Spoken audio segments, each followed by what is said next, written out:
Hey fellas, this is M bringing you the fourth episode part of the Common Mistakes in MMR bracket series. This is going to be the 2 to 3K bracket. Last week we did the 1.1 to 2K, and the first thing that we did in the last video is the same thing we're going to do in this video is the overlap. And once again, it's not the information in this video is not just going to be the 2 to 3K, it's going to be more around the 2K to 3.5K. And obviously the previous videos information also applies here to a certain degree. This overlap is kind of standard. Like some people will be much better at one thing and get slightly higher MMR, but the thing that they lack, which is let's say it's like farming. Let's say it's CS related issues, and they're 3K, but their CS is still 2K. So really, it's the 2K CS information that they need. So overlap is always going to be there. So just know that everything that covered in this video is also applicable to you if you're 1K or if you're 4K, but probably to a smaller extent. Now, yeah, so core role.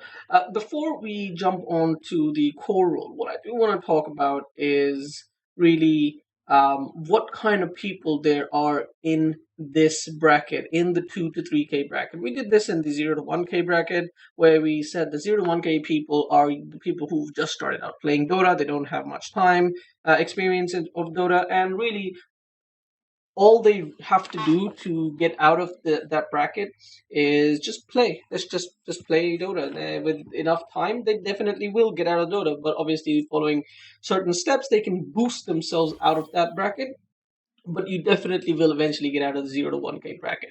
And you'll end up in the 1 to 2K bracket, at which point you're actually going to have to make some effort, do some research, and then only then will you actually be able to get out of the 1 to 2K bracket. So you've put some effort into it. You've started taking Dota seriously or semi seriously, and you play occasional Dota, maybe not too much, but you play occasional, and you find yourself in the 2 to 3K bracket. Now you might feel that, okay, the people I play with, they're all idiots, they're so bad, I'm better than everybody, I deserve to be higher. This is really the 2 to 3K bracket is where this sort of mentality is the strongest. All right, so I understand that because the skill disparity in this particular bracket is the biggest, because depends on what kind of which area you were focusing on improving when you were in the 1 to 2K bracket.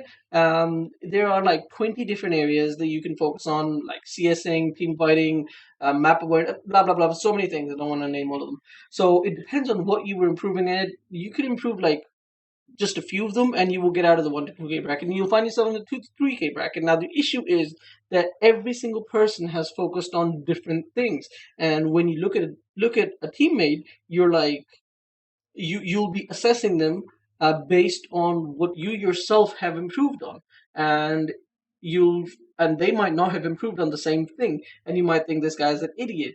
But the thing is, the thing to keep in mind is the average skill. The MMR is average skill, right? It takes into account all the things. I spoke about this in my part one.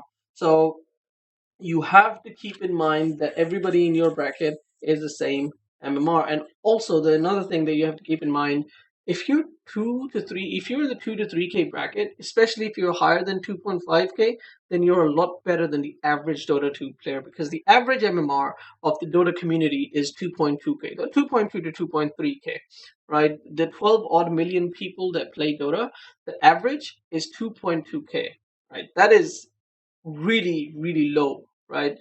You would think, but to be honest, the higher you get, the fewer there are, the fewer people there are. Like it's after 5K, there are very few people above 5K, right? So it's really thin. The graph is, it's really, the margin is really thin. Anyway, so be proud of yourself if you're above 2.5K, right? All right. So what are the mistakes that are made in the 2 to 3K bracket? So first of all, the core role. Um, in the previous video, I spoke about mostly the farming, CSing. 2 to 3k people, 2 to 3k carries or cores are decent at farming. They've got decent CS. At around 3k, you can expect a core position player to be farming at about 50 plus 50 to 55, 50 to 60 CS per 10 minutes, which is pretty decent. It's not too bad. It's like 70% efficiency. It's pretty decent. Of course, you can improve that, and I definitely would suggest to improve it, but that's not the biggest issue that they have. The biggest issue that they have, really, or a few of the biggest issues that they have as far as the farm is concerned, is that their farm priority is really low and the fighting priority is higher.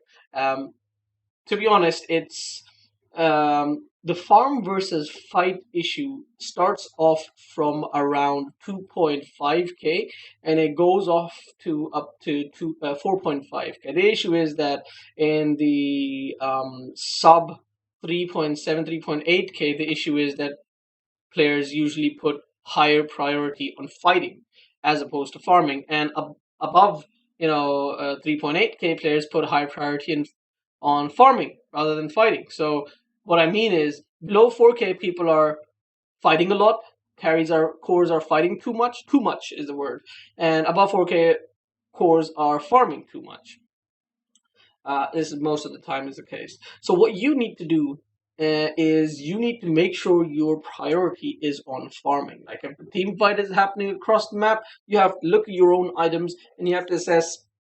Okay, I have brown boots. I have nothing at all. It's 10 minutes in. I have just brown boots and maybe a tequila and partial something else.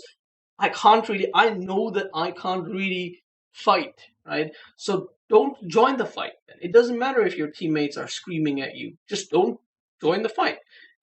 Simple as that. So put priority on farming, right? Don't just look around the map and TP around the map and just go and start team fighting and whatnot. If you find that there are like 3 people in your lane, abandon that lane. Go to the jungle if you can. Go to the mid lane if it's empty. Go to the off lane if it's empty, or if it's just an off laner because you're number one priority, farming priority. If you're carrying, number two farming priority if you're mid laner. So if you find too many people in your lane for you to handle, or if it's getting dangerous for you, if there's Paju's rotated to your lane and you don't have any supports, leave that. End of the day, if your lane gets dangerous for you to stay in, leave it. Leave the lane. Don't stand around. Second thing is the farming efficiency. Now, people all the way up to around 4k have a really hard time improving the farming efficiency. And the thing is, like these days, there's so many resources out there, so many videos. Everybody's talking about farming efficiency. There's so many high-level players, making videos. It's really common. So please go and learn how to farm efficiently. I've got like a small example. If you're in the radiant side, what you want to do is once you have enough items and enough gold and whatnot. Let's say you're I don't know, for example, a Sven. Sven is actually an easy example. Let's say you're a life stealer, for example, right? And you find that okay, the entire map is black, right? It's like 11 minutes in. There's no wards on the map. You're farming in the safe lane. You take the farm right here, and now the creep wave is pushing close to the tower, but you're not really sure if it's safe. And this is something that is called map awareness. Like you have to keep your eyes open, keep looking at the mini map and make sure you know where the enemies are. Or if you don't know where the enemies are, then that's exactly what you need to look out for. If there's no vision on the enemies, then you need to get the hell out of the lane, because if you're standing in lane, then everybody in the enemy team actually sees you, and they can come and gank you, but you don't see them. So what you need to do is once you clear the wave near your tower and your creep wave starts pushing, but you see that the map is black and the enemies are all missing, you do not want to go and keep pushing this lane, right? And this is why, as a support and as a carry, you want your support to ward around here, around this ramp and rune area, because most likely, if a gank is going to come towards you, it's most likely 90% of the time going to come from this area around here. Like a vision in either of these spots is going to give you a good indication that you're about to get ganked. So if you're farming this wave, go to this camp. And to be honest, we're talking about farming efficiency, not map awareness. So once you clear this wave, go to this camp, then go to this camp, then go to this camp, then go to this camp, then go to this camp, and then go and farm the mid lane if the mid laner is not there. And if you can't clear this within 1 minute, in other words, most likely if you're like if it's like 11 minutes in or 12 minutes in, by the time you clear all of these camps, assuming that you start clearing out the camp number 2 at 0 0, most likely by the time you get to camp 6, it's like 50-ish minutes, 50 seconds, sorry. So what you can do is you can pull it and stack it. You can stack it and then you start farming it again. And then you will, have more more of the farm is going to be closer to you, so you actually have to move between camps. It'll be more efficient and whatnot. So and similarly this is for the dire side. So just understand that it's really important to move in this efficient manner. Also, if you want to rotate to a different lane, if you don't want to TP, and let's say you're in this lane, don't just walk all the way to the mid lane. Like, even if you want to take the fastest route, then go to the number 3, or number 3 is like the small camp, so you can avoid the small camp. You can take the large camp, then the medium camp. Maybe you can skip this medium camp and get there. So at least take 2 camps on your way, right? Also, if you are low level and you feel like, if you're starting off from number 6, if you're starting off from the mid side and you're going towards your carry lane, well, you can take 6, 5, 4, and then 2. So you skip the 3, because this is just a small camp. It's going to give you like 80 or less CS, so it's not that much. So you can just get this camp and then come off to the lane. A small thing to note is that if you clear out this entire number 2, 3, 4, and 5, and 6, just these 5 camps in the jungle, it will net you a total of roughly around plus or minus 530 gold, which nets you a GPM of 630 because of the base 100 gold per minute. So what I'm trying to say is that if you clear out the entire jungle in 1 minute, you will have 630 gold at the end of the minute. Essentially, if you spend 5 minutes in the jungle and you clear out the entire jungle, that's like 3,000 gold. That's like nearly an item, right? And especially if you are actually clearing out this lane wave and going throughout the entire jungle, that's going to net you 830 plus gold per minute. Right? That's huge. That's how anti-mages and all these heroes get 800 plus GPM, really. Anyway, so farming efficiency, really important. Understand it. Go and look at YouTube videos and look at people playing, high-level people playing core roles. Actually, I forgot to talk about the mid role. If you're playing mid, similar story. The only exception is that maybe what you want to do is, when you're going to the safe lane as a mid laner, you want to make your way close to the safe lane as quickly as possible. So you're going to avoid number 6 camps. You're going to go to 5, 4, maybe 3. If not, it's fine. Go to 2, and then go to. Just be efficient. It's not that hard to understand, but just just do it. Right. The third most common mistake that these people in the 2 to 3K bracket, or 2 to 3.5K bracket make, is they play core role very in a risky manner. That I mean, like, you'll be farming when the map is all black. You're farming in the lane, just like I explained just a few moments ago. That's a risky play. You don't want to be doing that. It's fine if you're losing some gold. If you think the map is completely black and you don't see the enemy team, and you're like, okay, there's farm right there, I can go and farm it. It's slightly risky. I might die. Or I can stand here close to my tower and lose some gold and XP and just like hang around doing nothing at all.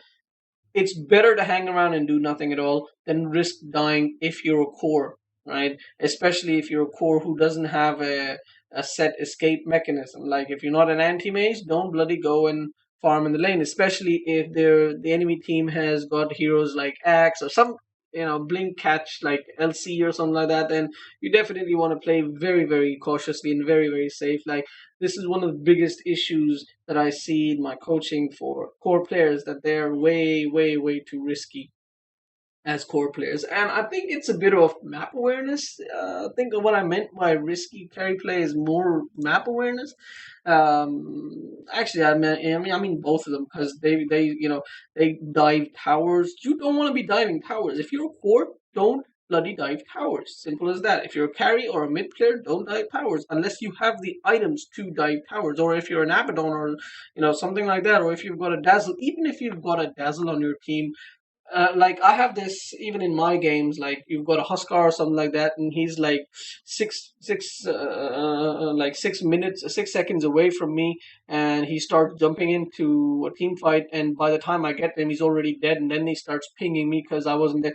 Look, you have to not play risky as a core. Don't rely on your teammates to save you from risky situations. Be patient. Have a clear mind about you. Assess the situation. Don't make risky plays. Don't feel like you have to make risky plays to win games.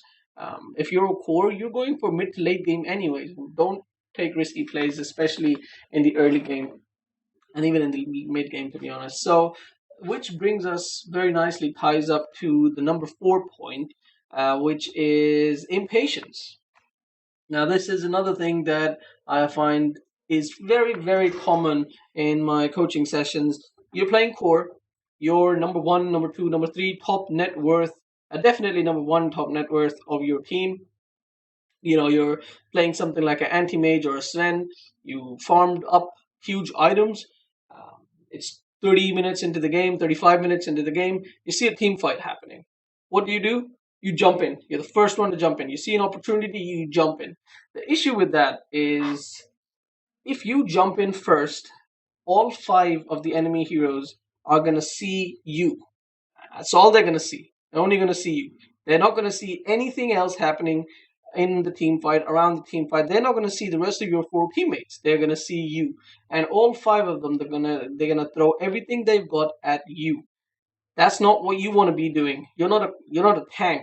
You're not an axe or a tide or a bristleback or anything like that. You're a bloody uh, phantom assassin, squishy as phantom assassin or a Sven or Morphling or something like that. You do not want to even lose 1 HP, right? So jumping in first, making yourself putting a huge target on your back, you're going to throw away the entire net worth. You're going to feed huge comeback gold to the enemy team, and you will lose every single game because of this. And you won't even understand what the hell. You're going to blame your teammates. You're like, why the hell did you guys not jump in? The thing is, you need to be patient. You need to wait for the team fight to actually start happening. If it means that you're standing in the back, nobody's initiating, and the enemy team is taking your towers and raxes, so be it.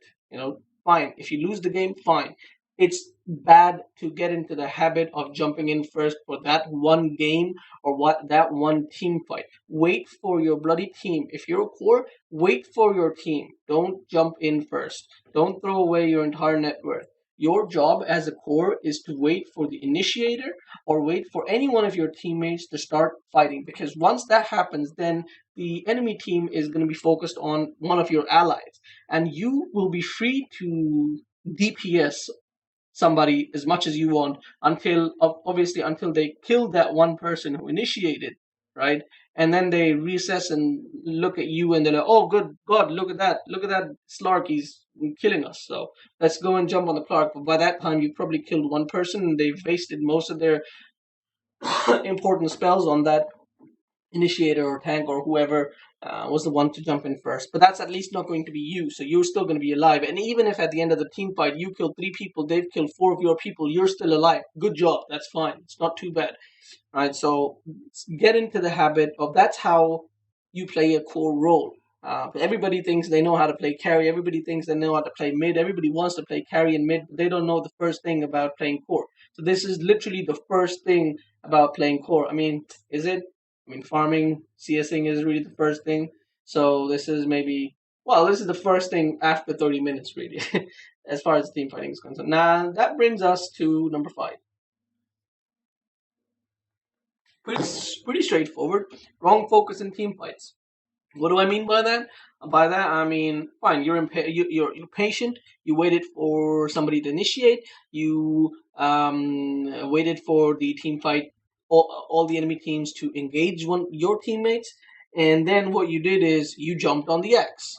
or you jumped on the bristleback, or you jumped on or you jumped on somebody who was tanky, who you can't kill, who is not supposed to be your primary target, right? You need to jump. You need to, before the team fight happens, while you're, in the first 10, 15 minutes in the game, you're just farming away thoughtlessly. You need to put some hard focus into making sure you know that when a team fight happens, who is going to be your primary target. And obviously this depends from situation to situation, but 99% of the times it's going to be the support, right? Unless obviously you're a hero like Sven, who's supposed to jump into the front and start right taking whoever is in the front, in which case it really doesn't matter if it is an axe or not, because what you're trying to do is cleave off into the back. But then again, you don't want to jump on the axe because he's got so much armor that you're not going to do too much damage. So besides, I don't want to really get into that, but the majority of the times, what you want to do is go on to the high priority target. Now, who's going to be the high priority target? If there's Dazzle, that's the high priority target. If it's an Omni, that's the high priority. If there's a Oracle, that's the high priority target. And what you really need to accomplish is not kill them, but make sure they use you know, their defensive spell on themselves. If you force the Dazzle to use Grave on himself, you can effectively just leave him. Don't even bother trying to kill him and wait for those 5 seconds for the Grave to wear off and then turn around and kill him. Don't even bother with that, because once he's used Grave, that's it. He's a useless hero. So go and kill somebody else. Change your targets to the next person. Second priority target, or a target can take precedence over these high priority targets if they have got a huge killing spree. Like if they've got 10 and 0, or a dominating streak, or a huge streak, then that's your primary target. You're a DPS hero. You can kill people really, really quickly. So what you need to do is prioritize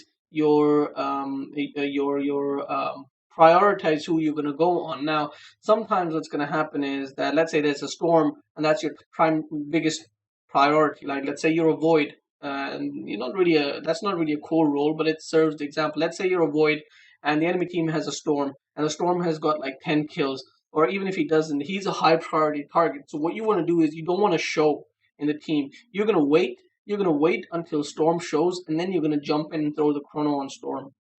You're gonna obviously try to get the chrono on the maximum amount of people, but you want to lock down that Storm. And similarly, if you're a Storm, you want to wait for that Void to throw down his chrono, and then you want to jump in, because the worst thing for a Storm is to get stuck at a chrono, right? So it kind of works like, ideally, I mean, not ideally, but if both these people are equally patient, then the team fight is actually going to be 4v4, because neither of these two are going to actually jump in.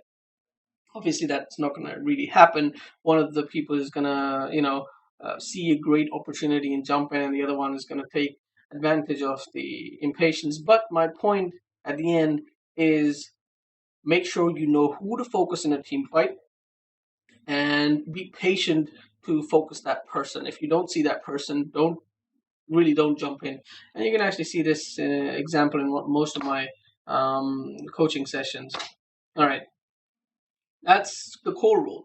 Now, the support role, unfortunately, I don't see a whole lot of difference between the support players in the 1 to 2K bracket as opposed to the 2 to 3K bracket, and really even the 3 to 3.5K or 3.6K bracket. People just don't know how to play support. It's mostly because people just get stuck playing support because everybody else already marked core roles. So now you're stuck playing support, and you're like just gonna go around mindlessly doing support stuff without even knowing what you're doing. So it's really sad. I almost feel like I should make a huge support guide, and I mean it'd be so easy as well, because there's not a whole lot you need to know for support anyway. So what are the most common mistakes that 2 to 3K people make as support players? So they last time I had the same slide, but the wording was slightly different. In the 1 to 2K bracket, support people have absolutely no idea what a support is supposed to do. But in 2 to 3K bracket, they have a little bit of an idea what support is supposed to do. Like, they won't steal farm from the carry, but they have absolutely no concept of how to make sure that the carry gets most amount of XP. Because keep in mind, you understand that the carry needs to get all the gold, but you have to also understand that the carry also needs to get as much XP as possible. So if you're just staying in the lane, just right clicking the offlaner, even not even effectively, then that's not really the best thing for you to be doing. What you can do is you can go and stack and pull, or go rotate to the mid lane, or go and gank somebody if the carry doesn't need you. But or zone out the offlane, and that's one of the most important things to do.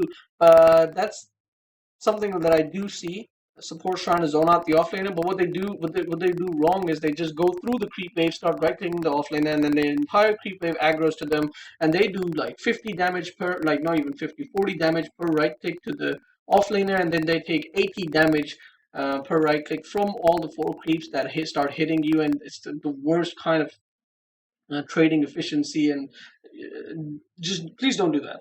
Go around the trees, make sure you're out of the creep aggro range, and then try to zone out the offlaner. And even before that, you have to understand if you can zone out the offlaner or not. Like if you're like a Crystal Maiden or something, and you've got a Timbersaw in the offlane, don't even bother going and trying to zone him out, because you're not going to be able to do anything. So this is very important to understand if you can or cannot zone out the offlaner.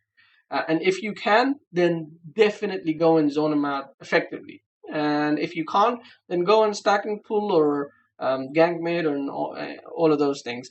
Another thing that people don't usually do in this bracket, 2 to 3K, is they won't TP in to help mid. It's okay if you're an Ancient Apparition, or if you're one of those stagnant lane heroes, or even if you're an Omni Knight and you've only got like 50 mana, you're not going to go to the mid lane and help out. But if you have a defensive spell or a healing spell or something, like even if you're a Witch Doctor, go and TP, because you have a stun, right? So you can stun the people who are ganking your mid laner, and you can do something. You can turn it around. Maybe you can get a kill, a huge boost of gold. Maybe you can't save the mid laner, but what you can do is the mid laner probably dies, and then you take at least like one creep wave worth of free XP and maybe some gold as well, which is really fantastic for support. So understand that it is important to TP to the mid lane and help out in the ganks. Warding, yes, 2 to 3K people do place wards, but the wards are in silly places, not really efficient. You can go and watch my warding video, and that'll help you out for the wards. As far as sentries is concerned, it's actually the saddest thing in the world to see Mirana team win game after game after game in any bracket, because people are just so reluctant. People don't understand this. If there's a bloody Mirana, it's even more important than a Riki or a Bounty Hunter to buy sentries, because this time the entire team is going to be invis, and the entire team is going to jump on you and team wipe you if you don't get sentries. So please get sentries. If there's invis enemies, get sentries. If there's this SF who buys Shadowblade, or if there's anybody who buys Shadowblade, please get sentries, and always assume that invis person is standing next to you, unless you're under a tower or something, which is obviously what you want to do. If you're under a tower, that's fine. If you're under a sentry, you're fine. If you're not under one of these two side things, then you are not fine. You want to assume, as a support, you want to assume that the invis person is right here, right? So sentry is really, really important. The second biggest thing that the supports make, and really this is literally the biggest issue. All those other issues, they're pretty much all the way up till, I don't even know, 4K. All the supports really make those mistakes, but they're not the biggest mistakes. The biggest mistakes are poor positioning. Now, you're playing Dazzle. Any support needs to have defensive positioning. You have to stay behind the enemy, behind your teammates, because as I said, as a core, your focus when you're team fighting, your focus needs to be that high priority support, because of two reasons, right? The support is going to throw out a crucial spell which can turn around the team fight, right?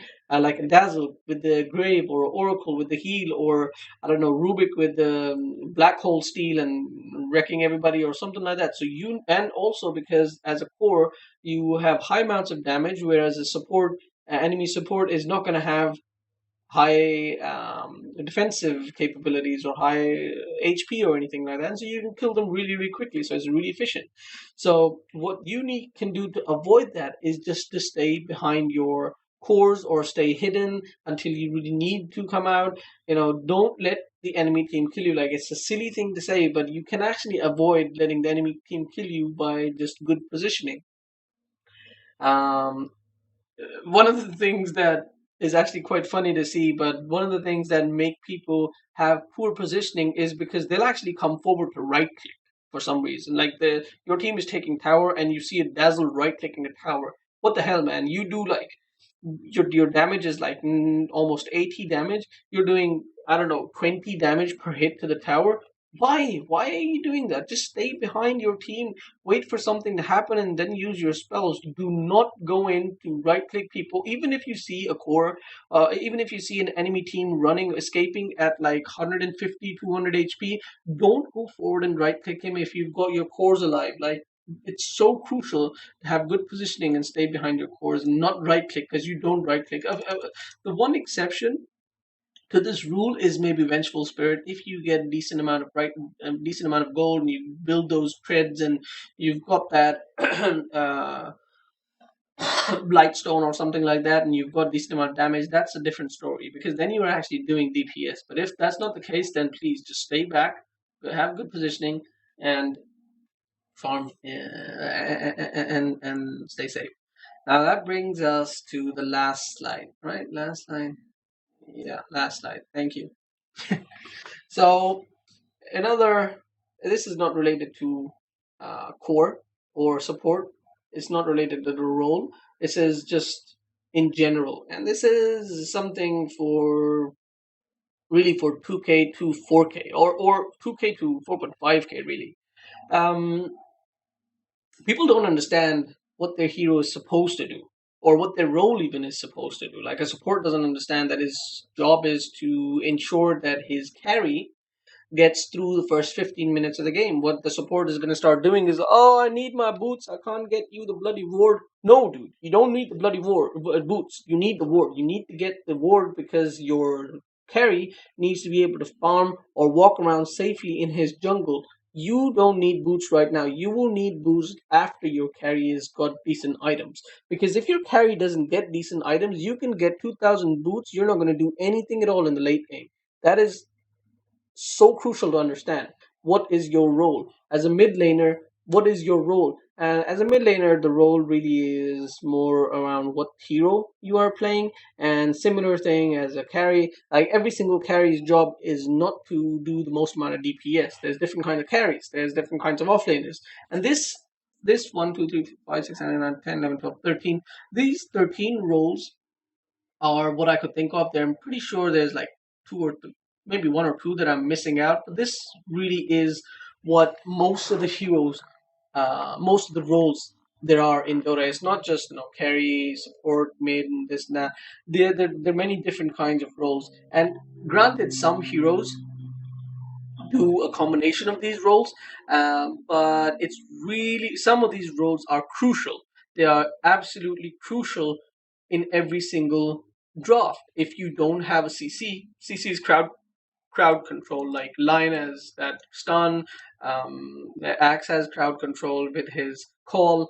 One of the best crowd controls is Tidehunter with his Ravage. These are crowd control abilities. Even Disruptor with his ulti crowd control, because you disrupt the crowd. Right? These are crowd control. If a team does not have a CC, and to be honest, even stunners, to be honest, I rate them in the CC. Although actually, is there? I do not have stunners here. Uh, Okay, so the last one should be really stunners. So if you don't have stunners slash CC in your draft, you have a horrible draft.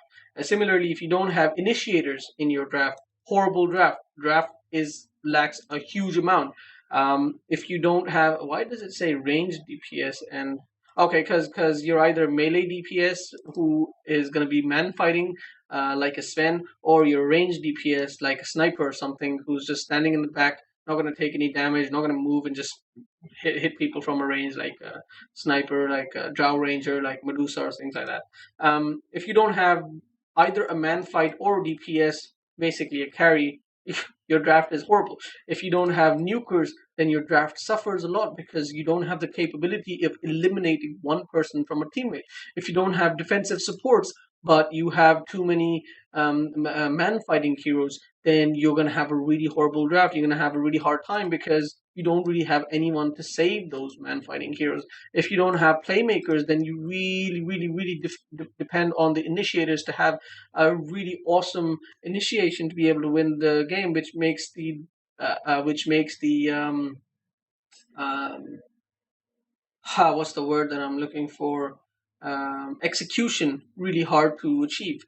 Um, and also, like, you need to have some of these are really important, but then again, there's some heroes who are just pushers. They don't do much other than that.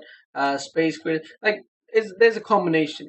You need a combination of all of these things, but some of those roles are really important. Now, what I wanted to bring the attention to here was, if you've got, for example, a Queen of Pain, right? The Queen of Pain, if you look at these things, Queen of Pain is not an initiator. In fact, it's not any of these. It's not even a CC, to be honest. What it is, Queen of Pain, is a nuker. It's a space creator, and it's a small amount of pusher. But what a Queen of Pain cannot do is it cannot run at you, and it cannot be a ranged DPS, for example. Now, the issue that I have with people is that they take a hero, they don't understand the role of that hero, and they try to force that hero to do something different. Like, they'll try, because their team will lack a ranged DPS, for example, or range DPS and man fight. In general, their team will lack the right click damage, so they will force that Queen of Pain to do the ranged DPS. Now, this is wrong. On some, this is so very wrong. Yes, you will sometimes see high level players doing this, but for you, do not compare yourself to high level players. Understand that, understand your role, and understand that you have to do what your role forces you to do. And if you find yourself in a draft where you lack one of these important roles, like for example, you lack an initiator, right? So this is very common with Sven players, that their team will not have an initiator, and what they will do is they'll have a blink dagger. 35 minutes into the game, they're six slotted in, their highest net worth, and they have no initiator. And then the enemy team starts pushing down the tower. And what the Sven is going to do is he's going to jump in first to be an initiator. And you know what's going to happen?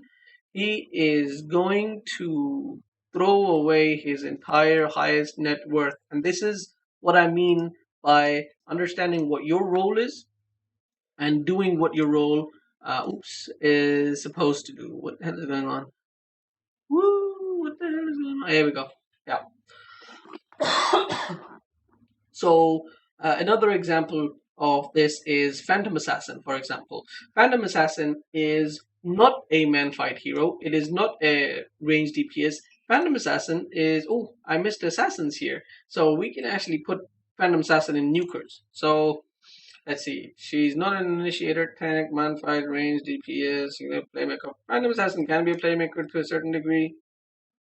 But at the end of the day, Phantom Assassin is a nuker, physical nuker. So what a PA, I should really add assassins here.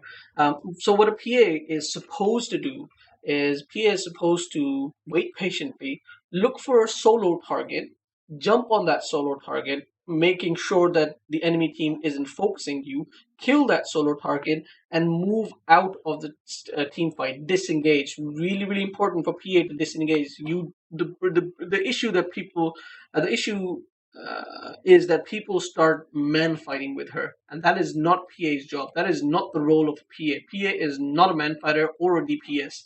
PA is literally a nuker, assassin. You kill one person, you get out, you reassess the situation. You kill another person, you get out, you reassess the situation. Go and watch my latest PA rampage. That's exactly how I get a rampage. Literally, I was 1v5 actually, but I killed one person, I moved out, killed one person. That is exactly what a PA does. So don't try to make PA into an initiator, or don't try to initiate or man fight or tank or DPS or any of these things with the PA, right? So understand what your role is and do what your role forces you to do. And if by the end of it you lose the game, first of all, highly unlikely that if your draft is even semi-normal, you will lose the game if you do what your role is supposed to be doing.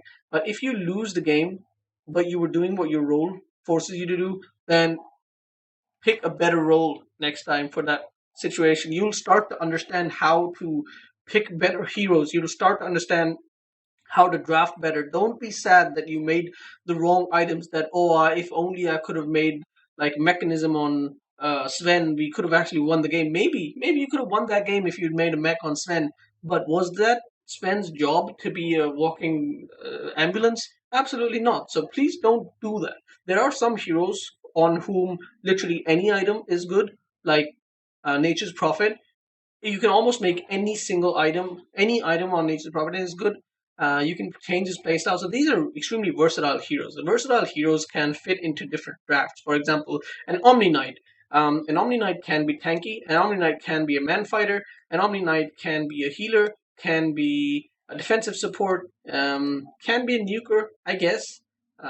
Get Blink Dagger. Get Dagon. He cannot be okay. He can't really be a pusher, and he can't. But he can be a run at you hero so well. Like he can be a lot of things, right? So he's a versatile hero. So this is what I mean. Some heroes can be versatile, so you can actually pick and choose what you want to be doing with that hero at the beginning of the team, at the beginning of the game. But once you've decided that's it, my Omni Knight is going to be a healer. And he's going to be a defensive support. Obviously, if you've decided he's going to be one of these two things, he can't really be a run at you or a different thing, right? So if you've decided this one thing, you can't change your mind midway and be like, "Oh shit, I made a mistake. Now I actually have to make him into a nuker." You can't do that. You made a mistake. That's it. That game is over. Go for the next game. Learn that lesson. It's important to learn that lesson. God, this video became too long. Yeah, I guess I covered a lot of things, really boring things, I guess. I'm really sorry about this, guys, but yeah, leave your comments down below and comments, criticisms, whatever. And I will see you guys next time. Once again, sorry for the long post. Here's a potato. Not really, I didn't have a potato. Sorry.